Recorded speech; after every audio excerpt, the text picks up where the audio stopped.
વિદ્યાર્થી મિત્રો, એક નવા પ્રકરણ તરફ આગળ વધીએ. કાર્બનિક રસાયણ અને એના સિદ્ધાંતો અને પદ્ધતિઓ. શરૂઆત કરીએ. કાર્બનિક રસાયણ વિજ્ઞાન કોને કહેવાય? કાર્બન એ કેટેનેશનનો ગુણધર્મ ધરાવે છે. કેટેનેશન આપણે પહેલાં ભણેલા છીએ. પોતાના જ પરમાણુઓ સાથે જોડાઈને લાંબી શૃંખલા બનાવવાનો જે ગુણધર્મ છે એને કેટેનેશન કહીએ છીએ. તો કાર્બન એ કેટેનેશનનો ગુણધર્મ ધરાવે છે. એના કારણે એ કાર્બન તેમજ અન્ય પરમાણુઓ જેવા કે nitrogen, oxygen, sulphur, phosphorus, halogen આ બધા સાથે જોડાઈને અનેક સહસંયોજક સંયોજનો બનાવે છે. આ પ્રકારના સંયોજનોનો અભ્યાસ કરતી કાર્બનિક રસાયણ વિજ્ઞાનની જે શાખા છે એને આપણે કાર્બનિક રસાયણ વિજ્ઞાન કહીએ છીએ. કાર્બનિક રસાયણ વિજ્ઞાનની જે ઇતિહાસ છે એ આશરે 200 વર્ષ જૂનો છે.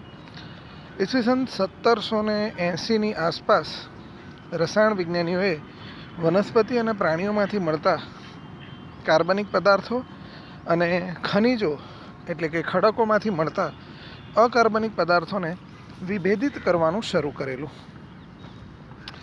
એમાં સ્વીડનના રસાયણ વિજ્ઞાની બર્ઝેલિયસ એણે કાર્બનિક સંયોજનના નિર્માણ માટે જૈવ શક્તિ જવાબદાર છે એવું કીધેલું. પણ એમની આ ધારણા ખોટી સાબિત થઈ જ્યારે 1828માં વોલર નામના વૈજ્ઞાનિકે એક અકાર્બનિક સંયોજન એમોનિયમ સાયનેટમાંથી કાર્બનિક સંયોજન યુરિયા બનાવ્યું. ત્યારબાદ 1845માં કોલ્બે એસિટિક એસિડ બનાવ્યું અને 1856માં બર્થલોટે મિથેન બનાવ્યું. અને ત્યારબાદ પૃથ્વી પર કાર્બનિક સંયોજનોની બનાવટ મોટા પાયે થવા લાગી. કાર્બનિક સંયોજનો ક્યાં ક્યાં ઉપયોગી છે? તો આનુવંશિક લક્ષણો માટે જવાબદાર ડીએનએ તેમજ પ્રોટીન કે જે આપણા રુધિર, માંસપેશીઓ અને ત્વચા માટેના સંયોજનો બનાવે છે એ એક પ્રકારના કાર્બનિક પદાર્થો જ છે. આ ઉપરાંત બળતણ, પોલિમર, કાપડ, રંગક, દવાઓ વગેરેમાં પણ કાર્બનિક પદાર્થો હાજર છે. હાલમાં કાર્બનો જીવન વ્યવહારો ક્ષેત્રે, ઔદ્યોગિક ક્ષેત્રે, મેડિકલ ક્ષેત્રે, રસાયણ ક્ષેત્રે વગેરે ક્ષેત્રોએ ઉપયોગી છે.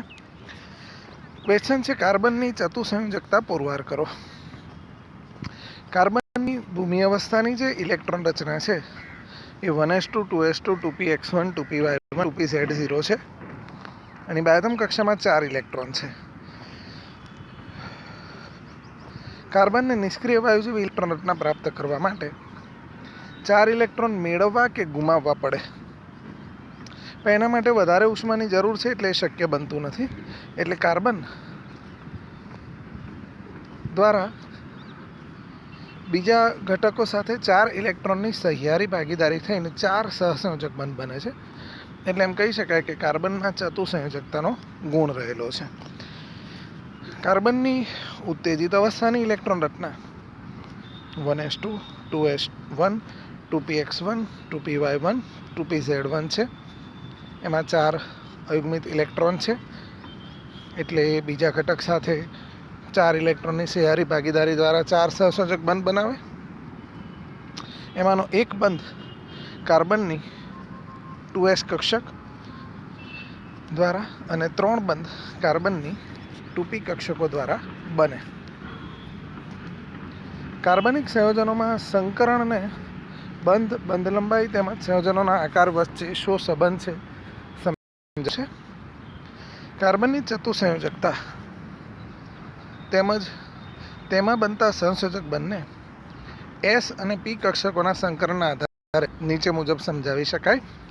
મિથેન, ઇથેન આ બંને આલ્કેન સંયોજનો છે. એમાં sp3 સંકરણ જોવા મળે જે અગાઉ આપણે જોયેલું છે. ઇથિન આલ્કિન સંયોજન છે, એમાં sp2 સંકરણ. ઇથાઇન આલ્કાઇન સંયોજન છે, એમાં sp સંકરણ જોવા મળે. સામાન્ય રીતે કાર્બનની સંકર કક્ષકો અથવા તો સંકૃત કક્ષકોમાં S લાક્ષણિકતા વધવાની સાથે કાર્બનની વિદ્યુત ઋણતા વધે. વિદ્યુત ઋણતા વધે એટલે બંધ વધારે મજબૂત બને, એના કારણે બંધ લંબાઈ ઘટે. એ પ્રમાણે જોઈએ તો sp સંકરણ હોય ત્યારે S લાક્ષણિકતા 50% છે. એનો અર્થ એ કે આલ્કાઇનમાં બંધ લંબાઈ સૌથી વધારે મજબૂત હશે, એટલે કે બંધ લંબાઈ સૌથી ઓછી હશે ટૂંકમાં. ત્યારબાદ sp2 સંકરણ લઈએ તો એમાં S લાક્ષણિકતા 33.3% છે,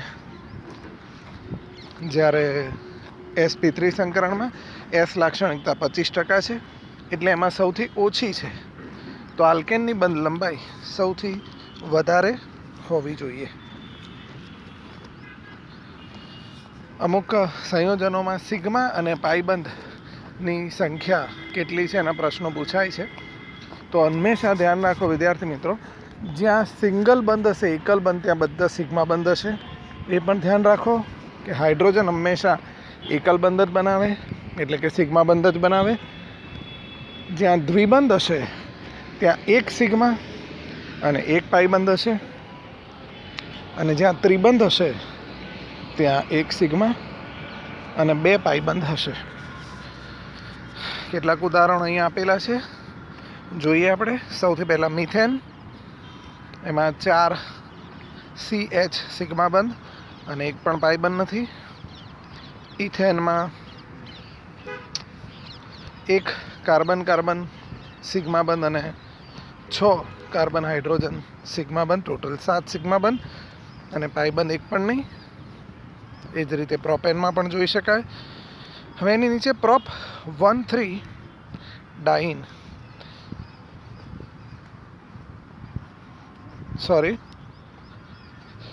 પેન્ટા 1,3 ડાઇન સંયોજનનું નામ થોડું ચેન્જ છે. પેન્ટ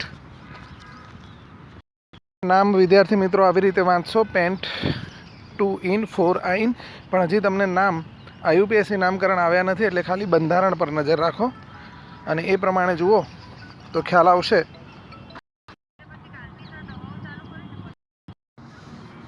તો એ સંયોજનમાં સિગ્મા અને પાઈબંધ ચેક કરીએ આપણે.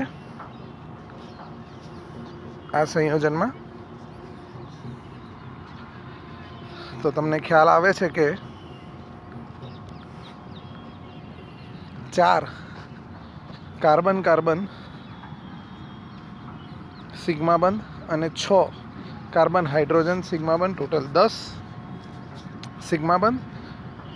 અહીંયા દ્વિબંધ છે અને અહીંયા ત્રિબંધ છે, એટલે ટોટલ 3 કાર્બન કાર્બન પાઈબંધ છે. ત્યારબાદ આ સંયોજન જુઓ, બ્યુટ 1,2 ડાઇન. તમે ચેક કરી શકશો સિગ્મા અને પાઈબંધ.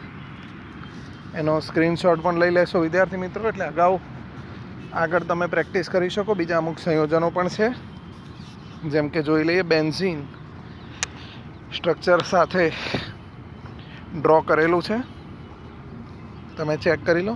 સિગ્મા અને પાઈબંધ પણ છે. ત્યારબાદ નેપ્થેલિન, આનો સ્ક્રીનશોટ લઈ લો અત્યારે.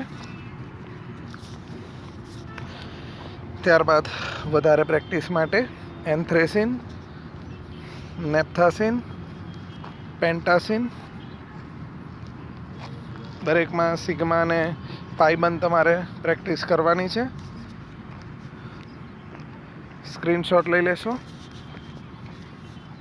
અમુક વધારાના સંયોજનોમાં ફિનાન્થ્રીન, પછી એક આ સંયોજન છે ટેટ્રાસાઇનો ઇથિન કહેવાય છે એને.